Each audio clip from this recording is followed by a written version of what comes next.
You lie awake at 2:17 a.m., replaying a half-finished email, a promise you almost made, the exact thing you meant to say to your partner but didn't. You tell yourself you'll sort it in the morning, except morning comes with panic, fumbling decisions, and a slow grind to catch-up energy. What if tonight you could close 3 small doors and wake with calm instead of chaos? I'm going to teach you 3 bedside closures you can run in minutes. Short, secular, measurable. No woo, no long rituals, just disciplined scripts you can say or write before lights out. Try one tonight. Watch the change tomorrow morning. Quick safety note before we start. These closure tools are not a substitute for clinical care. If a worry spikes panic, suicidal thoughts, self-harm, or if you have chronic insomnia that gets worse, stop and seek professional help. Use the breath-only quiet release if a full ritual feels destabilizing. Got it? Good. Let's move in. Overview. The 3 closures are close log, secure shelf, and quiet release. Decision rule. Pick 1 closure per major worry before bed. If 3 things are nagging you, run a close log for the email, a secure shelf for the client task, and quiet release for the emotional residue. Keep each closure tight, 60 to 120 seconds. The goal is not perfection. It's to convert carryover into a bounded, trustable process. Closure 1. Close log. Think of this as a 2-minute capture that converts a loose thread into 1 verifiable next step and 1 micro-evidence item. Script to follow. Steps. 1. Name the context in 1 line. 2. Define the single next step action that ends ambiguity. 3. Create 1 piece of micro-evidence and timestamp it. Here is the exact 90-second close log script you can speak or type. Context: client follow-up about the campaign. Obstacle: waiting on assets. Next step: send exact email requesting assets by Tuesday and propose a 10-minute call if they don't respond. Evidence: calendar entry sent now or voice memo saved with timestamp. Write the time you completed this capture. Why the micro-evidence rule? Because mental promises don't reduce cognitive load. A time-stamped note, a calendar event, or a voice memo produces a piece of proof you can check in the morning. No proof, no closure. It's that simple. This prevents symbolic scribbling that feels like work but doesn't create follow-through.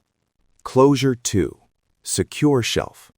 Use this when something needs to sit overnight, but someone else can own the next step, or when you need to temporarily hand responsibility to time.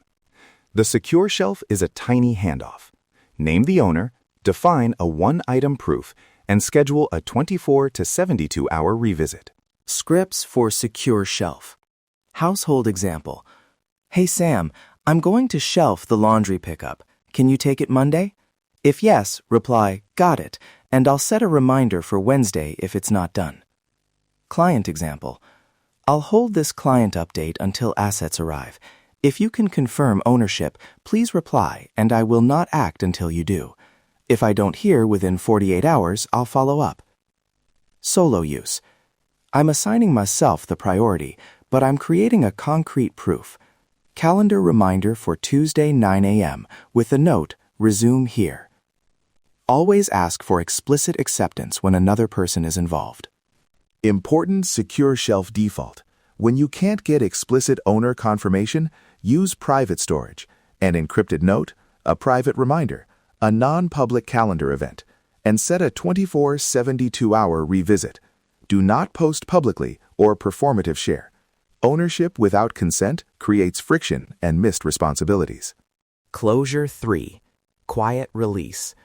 This is a brief 60 to 90-second secular release ritual to separate emotional ownership from outcomes while preserving accountability. It's not detachment as avoidance, it's clarity paired with a plan. 2 variants, the sensory anchor version and the breath-only accessibility variant. Sensory anchor, quiet release. Sit or lie down. Place a hand lightly on your chest. Breathe in for 4, out for 6.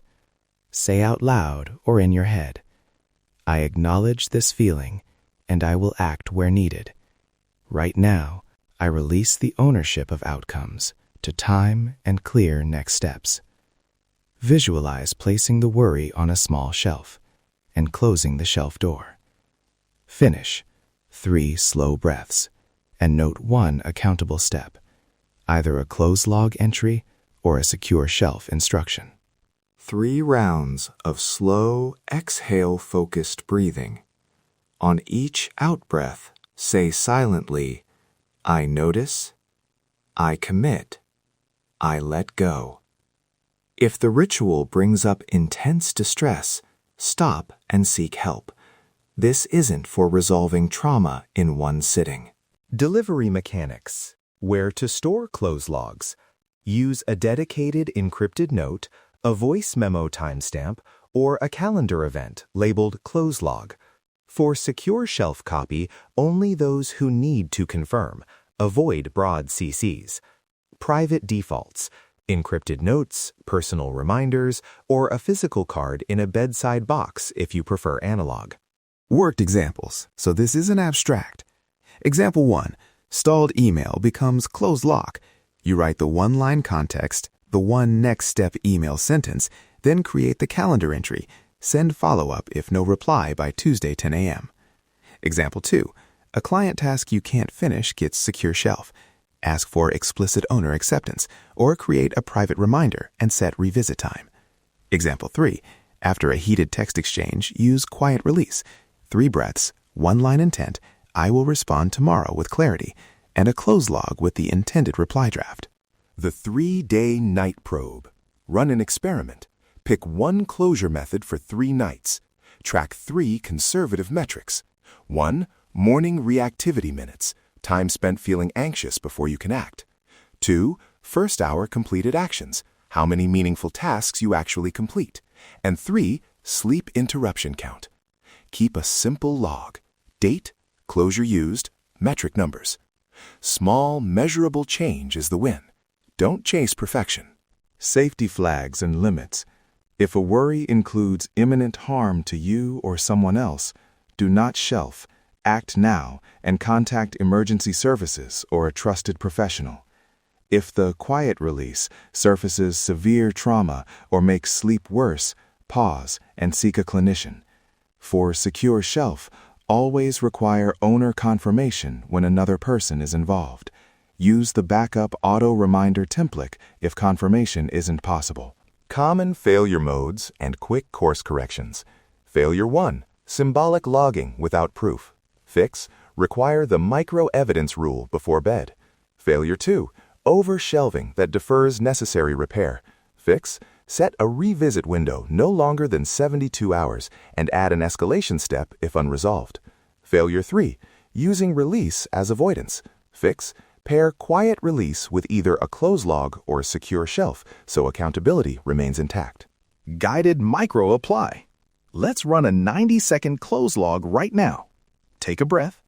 Name the thread in 1 line. Say it out loud or type it. Decide the single next step. Be specific and small. Create your micro evidence. Say the time and where you put it. I'll lead you. Context, draft for grant application. Next step, send request input email to Dana with the 2 questions listed, scheduled tomorrow at 9 a.m. Evidence, calendar event created now at 9 a.m., note saved at 10:23 p.m. Pause, write, or say yours now. Take a final breath. If anything else needs to sit, choose either secure shelf or quiet release for tonight and run it before lights out. Keep it small. Keep it private when needed. The point is to stop carrying tomorrow into your sleep. Here's the simplest next step. Run one night signal tonight. Pick close log, secure shelf, or quiet release. In 3 days, check your night probe metrics. If you notice reduced morning anxiety, faster first hour focus, or fewer sleep interruptions, come back and leave a short review naming the routine you used and the measurable morning change you saw. That feedback helps us iterate these practices together. Small ask to close. If this episode helped, leave a short note with which closure you tried and one concrete morning difference. 2 sentences is enough. It trains the habit and it helps others know what actually moves the needle. Rest well tonight. Wake with purpose tomorrow.